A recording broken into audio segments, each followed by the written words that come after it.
Hi guys, in this video I'm going to show you how to invite friends to like a Facebook page. If you're new here, my name is Michael, and without further ado, let's get started. To invite your friends to like a Facebook page, you need to switch to the Facebook account you wish to manage. So simply click on your profile on the top right corner and click on see all profile. Here you see all the profile you're currently managing. Click on the profile you would want to invite friends to like. And then if you scroll down just a little bit, you're going to see invite friends to like page. But if you do not see this option here, you can always find it in your professional dashboard.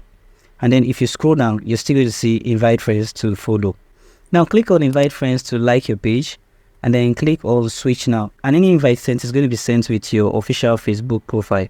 In this section, you'll be able to select friends within pages and groups. You can find a group or page you want to invite friends to like, or you can also select all 1,000 to select 1,000 of your friends to send an invite to at a time, or search for a particular friend you want to invite. You can click on select all 1,000 to select 1,000 of your friends to send an invite to at a time, and then click on send invite. You have successfully sent invite to your friends to like your Facebook page. Thank you guys for watching this video, and I hope you found this video helpful.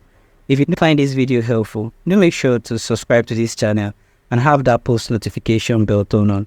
I hope to see you guys in my next video.